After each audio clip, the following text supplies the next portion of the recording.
How are we going to measure it more accurately? That's what we've done. That's been measured with the... Oh, good boy. Well done. But is the colour of a teacher more important than the quality of their teaching? Having good black teachers makes all the difference in the world. Having poor black teachers could make a negative impact, could have a negative impact on children.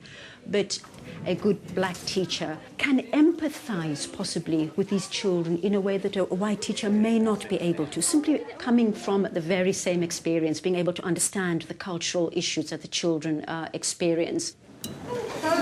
Is that 1,000? No, that's 500. So they're all 26. They've all started at the same temperature. Well, you're lucky. I went to school in Brent. I grew up in Brent. I also, as luck would have it, went to a school where most people were expected to progress, and it was just the norm. And I think one of the things that is failing our pupils is that their parents went to school at the same time and didn't have those opportunities, didn't have the expectations, and therefore many have grown up without having the expectations for their children. They want them to do well, and they want them to go to university at times, but quite often that's not a natural progression as it is in many middle-class white families. Copeland has been trying to address a lack of educational support at home. Staff identified a group of African Caribbean boys in Year 10 who ought to be achieving higher grades, and their parents were called in for one-to-one meetings. The senior leadership team invited the parents to come in with their child to say, look, this is the situation. We've got a number of strategies that we can put in place to support. So we offered Saturday school, we offered summer school, we offered monitoring and mentoring systems. We offered access to online internet learning as well. And we showed the parents how they could access that and how they could support at home. We had an evening when we had coursework, and we said, right, this is what a good piece of coursework looks like. If you want to help your child, this is what they should be looking for. Because many of the parents said things had changed since they were at school, and they didn't actually really know what it was that they were trying to achieve. So those very practical things worked very well, in fact. At the same time, Copeland began to encourage black parents to become more involved in school life. There's a range of things that we've been doing here in terms of initiatives and trying to help the parents help their children, which I think is as important. And it's been part of this partnership thing that we don't think it's just down to the school to help our children and help our boys. Because at the end of the day, if we as a community don't help, then who else is going to do it? The school has educated us as parents also. Yeah. One good thing I remember they did was they took us in the IT room and they showed us where we could find websites of courseworks, things we could do at home to get the children learning. And I think that's benefited as well. Yeah. I mean, one of the other good things I wanted to say was in terms of communicating good things. And one of the initiatives there at Copeland was the texting messaging service to parents. So we use that to tell parents if children are doing really well.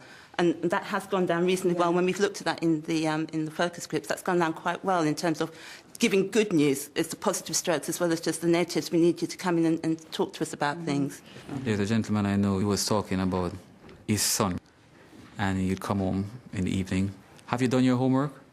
And the son would say no. So go and do your homework. And the son would go by the table. And he'll be miserable and he'll be struggling through. While the dad sits in front of the television, relaxed, flicking through the channel. Then he realized, he looked across and he saw how miserable his son was. And he got up and started helping him and started to interact. And his child just changed, his whole learning thing changed, and he was more involved because his dad was there helping him through. What the parents have noticed is that the students who are doing best are those from Asian families. What are they doing that we're probably not doing? Because our children attend the same schools. So we can't say it's the school's fault because Asians are doing so well, yet Afro-Caribbean children are not doing as good as they are doing, and they're attending the same school. So there's something happening at home that probably we need to investigate. And I think that's where probably the answer is. Maybe look at the whole culture, That's look right. at the bigger picture of how it works. Yeah. And, you know, in terms of a lot of the Asian families have a better support network at home in terms of the kids. You know, I know my daughter's got a friend in her class, and the parent actually tutors for the other kids 1 day a week. She's not a qualified teacher, but they get the books and they sit them down. What we are trying to do is good, and it is getting better. It will just take time. The support network is coming into place. We are starting to support each other. The message is parents should get involved with the school and with their sons or daughters. And if you develop that sort of relationship, it will work. But has this strategy of targeting parents produced results? We've just analysed our achievement data in Key Stage 3 and Key Stage 4, and still the Asian Indian children are achieving the highest results at Key Stage 3 and Key Stage 4.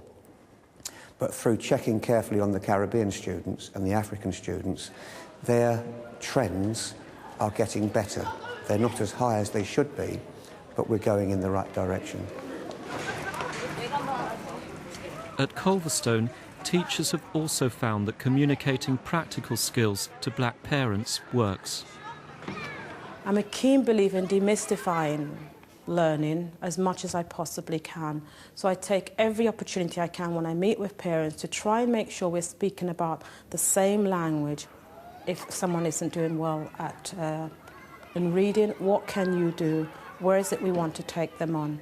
Simplifying it. We feel that actually works. I do think the black community needs to take responsibility. We need to put up our hands and say, now these are our children, we need to own them, we need to make some sacrifices for them in order to shepherd them in the right way.